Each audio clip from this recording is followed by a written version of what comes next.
Assalamualaikum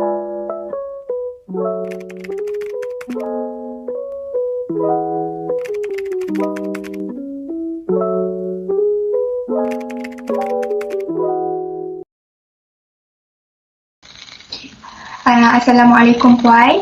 Saya Nur Aini dari Politeknik Sultan Haji Ahmad Shah. Amat berbesar hati dengan kehadiran Puan untuk berkongsi kepada saya dan juga rakan-rakan yang lain berkaitan dengan stres yang dialami oleh kita sendiri. Walaupun perjumpaan kita hanyalah secara online, tetapi kami, iaitu saya sendiri, amat berbangga dan mengalu-alukan kehadiran Puan. Untuk pengetahuan Puan, saya dan juga rakan-rakan yang lain ditugaskan untuk mencari ataupun menemu bual sesiapa sahaja berkaitan dengan tajuk kita hari ini iaitu stres, dan saya juga telah memilih Puan untuk ditemu bual. Jadi sebelum kita mulakan temu bual kita, boleh Puan ceritakan serba sedikit tentang latar belakang Puan, macam nama Puan, umur Puan, Puan bekerja di mana, lama mana Puan berkhidmat dalam tugas Puan tu. Puan boleh ceritakan? Okey, bismillahirrahmanirrahim. Assalamualaikum warahmatullahi wabarakatuh. Terima kasih kepada Auni kerana sudi menemu bual saya pada hari ini. Okey, insya-Allah saya akan cubalah sebaik mungkin untuk menjawab soalan-soalan yang akan diberikan oleh Auni sebentar nantilah ya. Okey, secara serba sedikitlah ya berkaitan dengan latar belakang saya. Okey. Nama saya ialah Leni Syafinas binti Mat Yusof ya. Saya merupakan seorang guru di sebuah sekolah menengah di daerah Paka ya. Saya mempunyai 6 orang anak, iaitu 3 lelaki dan juga 3 perempuan ya. Kemudian umur saya ialah 47 tahun. Okay. So saya telah berkhidmat lebih kurang 23 tahun lah dalam profession perguruan ini. Okay. Puan ceritakan, adakah Puan faham ataupun apa pemahaman Puan tentang stres itu? Okey, apa yang saya faham tentang stres ya? Pada pendapat saya lah, stres ini merupakan satu keadaan di mana emosi kita selalunya dalam keadaan yang tidak stabil lah ya. Mungkin boleh menyebabkan perasaan marah pada masa tersebut ataupun perasaan sedih berdasarkan situasi lah yang berlaku kepada diri kita. Itulah yang saya faham lah berkaitan dengan stres. Terima kasih Puan.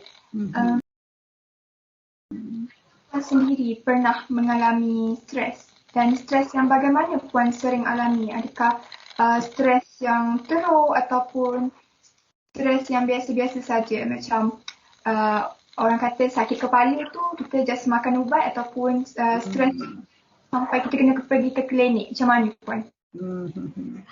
Okey, kalau nak kata stres tu memang biasalah. Semua orang akan mengalami stres ya.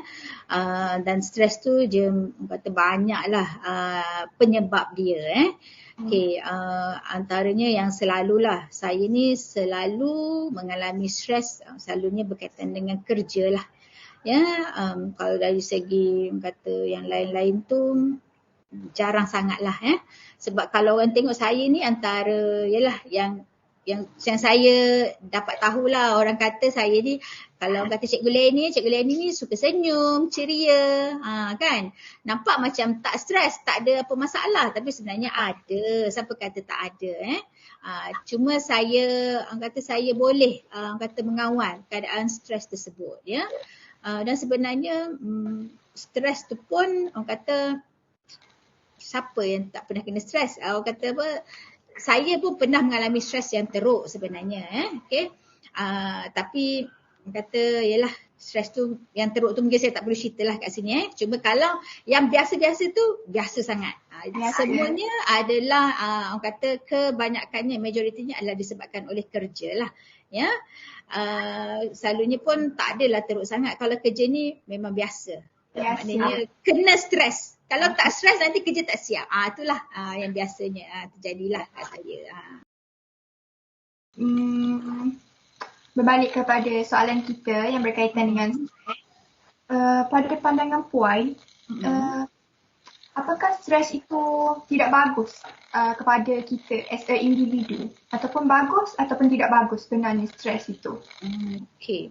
Kalau awak tanya stres tu bagus ke tak bagus, sebenarnya stres ni pun dia sebenarnya ada bagus dan ada tak bagus. Sebab itulah macam saya cakap tadi, orang nampak saya ceria je tapi sebenarnya saya pun ada orang kata merasa keadaan stres tu dan kadang-kadang berada dalam tekanan sebenarnya dalam stres tu. Tapi macam mana saya mengawal dia ataupun saya mengatasi dia. So sebenarnya kalau stres tu dia baik bila kata macam saya lah, sebab saya kata tadi stres tu selalunya disebabkan oleh kerja saya lah. Kerja tu kadang-kadang stresnya sebab apa? Sebab tak sempat nak siap, kadang-kadang banyak kena buat paperwork ya. Lepas tu kadang-kadang saya kena bagi ceramah ya. Bila saya bagi ceramah, orang jemput saya untuk bagi ceramah, jadi saya kena buat preparation. So bila nak buat preparation itulah yang menyebabkan saya stres. Sebab apa? Sebab saya nak perfect. Bila nak perfect, nak buat slide pun kena, orang kata, yelah slide pun saya kena buat cantik-cantik. Tak tahulah, saya semua suka. Jadi bila macam tu, saya terpaksa tidur lewat, apa semua. Itu yang menyebabkan saya stres. Itulah yang orang kata. Tapi bagusnya ialah saya dapat menghasilkan satu benda yang ialah orang kata hasil tangan yang baik, yang kata yang dapat menarik minat orang kata pelajar untuk mendengar lah saya punya ceramah kan. Kalau yang tak baik tu pula ya mungkin disebabkan oleh stres yang berlaku tu, mungkin kita akan rasa sedih, kita akan rasa marah, tu yang tidak baik lah. Kadang-kadang bila disebabkan stres kerja tu juga kadang buatkan kita nak marah lah. Kadang-kadang bila orang kacau kita ke apa kan, macam anak, ibu tolong buat dia, awak ni janganlah kacau ibu nak buat kerja tak siap ni, mulalah darah nak naik, orang kata macam tu, selalunya macam tu je lah. Stres yang Puan rasa tu, Puan buat benda yang Puan suka, macam Puan buat sesuatu yang Puan suka. Ya, betul. Apa jadi kalau stres itu hanya dipendam tanpa menceritakan kepada orang lain? Macam kita stres ataupun Puan stres, senyap je. Puan just buat kerja yang Puan suka tapi dalam keadaan stres. And then Puan tidak menceritakan kepada sesiapa. Apa jadi? Ini daripada pengalaman saya melihat orang lain lah ya. Selalunya kalau macam orang yang stres, dia suka pendam, selalunya dia akan mengalami masalah emosi yang teruk lah saya rasa ya. Sebab kalau kita tengok lah kalau macam ibarat lah macam sebiji belon kalau kita stres tu ialah angin yang dimasukkan ke dalam belon ya. Kalau belon tu mula-mula kecil ya, kita masukkan angin sikit dia besar. Tapi kita tak cerita pada sesiapa. Kan? Akhirnya belon tu jadi apa? Belon tu jadi meletup kan?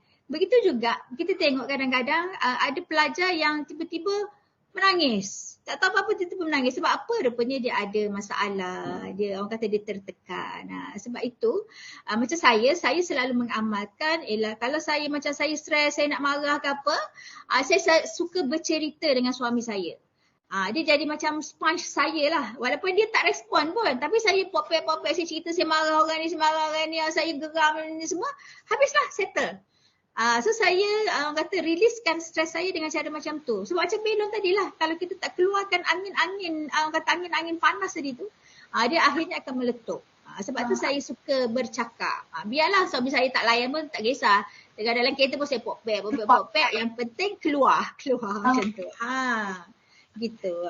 So maknanya kalau kata kita pendam, kata stres kita tu mungkin dia akan meletup lah. Maksud meletup tu ialah mungkin akan buat sesuatu, mungkin ada orang yang akan terjun bangunan ke ya, buat sesuatu yang orang kata mungkin nak bunuh diri ke apa, kemungkinan akan berlaku sebab dia terlalu orang kata yalah menahan keadaan marah ke sedih ke kan, macam tu. Jadi untuk soalan yang seterusnya, apakah faktor yang selalunya menyebabkan Puan dalam keadaan stres?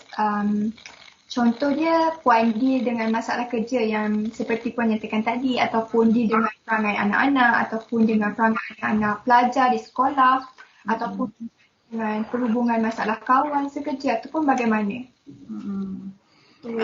So macam yang saya cakap tadi lah, sebenarnya yang biasa menyebabkan stres tu adalah kerja lah. Okay. Yang macam kawan, saya tak ramai kawan pun. Kalau kawan pun ialah rakan sekerja di office. Macam tu lah. Dan juga mungkin kalau sekarang ni di office sekarang lah. Kawan-kawan yang saya kenal pun ialah kawan-kawan yang pernah saya bertugas di sekolah-sekolah yang berlainan lah. Sebab selalu saya memang habis je kerja, kalau tak ada apa-apa masih akan balik rumah je lah. Macam tu. So kalau dengan kawan memang tak ada lah setakat ini. Apakah tanda-tanda stres ataupun simptom yang biasa Puan rasa disebabkan oleh stres? Okay, saya memang jelas lah. Kalau saya tahu, kalau saya gastrik, itu tanda saya stres lah. Walaupun saya rasa macam aku tak stres pun, tapi kita tak nampak sebenarnya. Tapi bila fizikal kita menyatakannya, saya dah dapat detect dah, kalau perut saya gastrik ni, aku ni stres ni. Ialah sebab mungkin kerja banyak, tapi kita buat je. Tapi mungkin dalam kepala otak mikir macam-macam, itu yang menyebabkan perubahan hormon pada badan kita, menyebabkan gastrik tu berlaku. Itu memang saya sangat perasan lah. Kalau saya stres, dengan kerja saya akan mula gastrik. Macam tu. Kalau macam sakit kepala, kurang lah. Saya jarang sakit kepala. Jadinya simptom yang Puan nyatakan tadi adalah gastrik, salah satu. Berapa lama biasanya Puan alami simptom tersebut? Maksudnya sekejap je. Selalunya dalam sehari 2 hari gitulah. Sebab sebab kat rumah saya memang ada ubat gastrik tu, memang saya standby selalu. So kalau memang dah ada simptom tu, memang saya akan ambil ubat teruslah. Macam tu.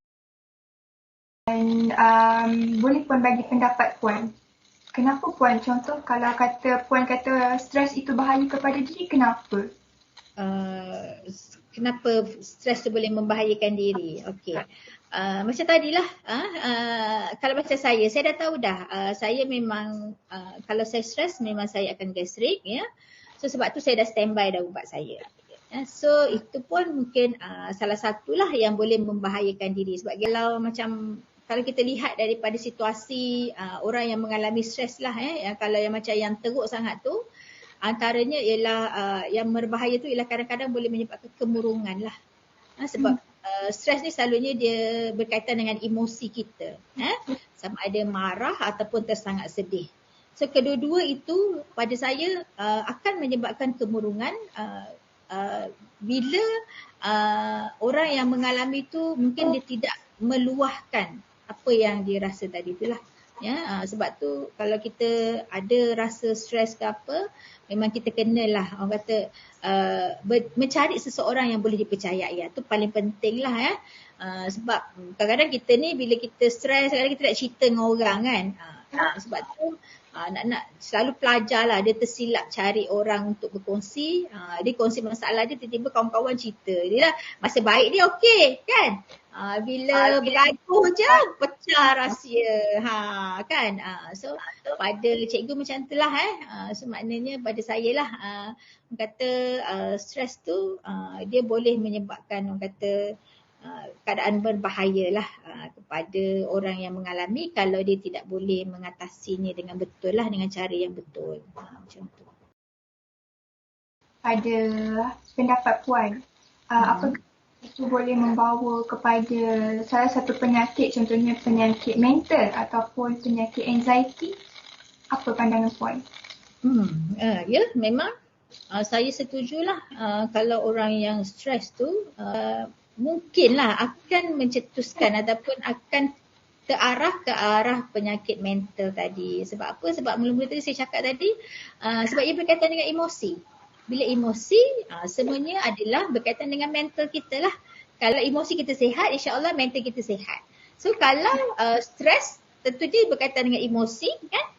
So of course dia akan orang kata menyebabkan apa kata mengganggulah kesihatan mental. Bukan tadi awak kata anxiety kan. Ya betul. Dia akan jadi rasa kebimbangan, bimbang sebab stres, tekanan jadi bimbang. Tapi bila bimbang tak tahu bimbang pasal apa. Tapi dia masih bimbang tu dari segi macam mungkin dia akan rasa berdebar-debar selalu macam tu. Okey. Untuk soalan yang terakhir. Biasanya bila puan berada dalam sesuatu situasi ataupun dalam keadaan stres, bagaimana cara puan menangani masalah stres tersebut? Kalau saya stres, saya akan berkongsilah apa yang saya stres tu kepada suami saya lah selalunya. Saya just orang kata nak keluarkan angin-angin panas dalam hati kita tu supaya orang kata meredakan. Selalu so salah satu yang mungkin saya boleh kongsilah dengan Yuni, apa yang saya buat ialah so far lah saya dah amalkan lah setiap hari memang saya akan mengaji. Saya cuba untuk mengaji. Kalau tak boleh ngaji, saya selalu ngaji, saya baca surah Yasin lah. Saya rasa itu yang paling senang sekali yang saya boleh buat ya. Kalau tak dapat habis pun mungkin saya akan pastikan 2 muka surat. Saya dapat mengaji tu. Dan saya rasa mungkin dengan mengaji ni kot saya dapat mengawal lagi emosi saya. Sampai saya rasa sekarang saya lebih tenang, lebih relax. Walaupun ada masalah pun saya rasa okey ya. Kebahagiaan itu, ketenangan itu lebih penting pada saya sekarang ni. So itu antara yang cara saya tanganilah stres saya. Sebab saya kata stres tadi tu banyaknya ialah berkaitan dengan kerja. So saya terpaksalah menolak kerja-kerja yang rasa yang boleh menyebabkan saya berada dalam keadaan tekanan. Tekanan tu sebenarnya yang akan membuatkan saya marah lah selalunya. Kis, Alhamdulillah selesai kita punya temu bual dengan Cikgu Reni. Itu cikgu saya sendiri. Jadi terima kasih sekarang sudi berkongsi cerita tentang pengalaman cikgu berkaitan dengan stres. Jadi saya berharap kita sendiri dapat mengawal kita punya stres dengan baik dan juga dengan cara yang betul. Betul cikgu? Cikgu. Okay, terima kasih Yuni. Jumpa lagi. All the best. Belajar sungguh-sungguh. Okay, bye. Assalamualaikum. Salam.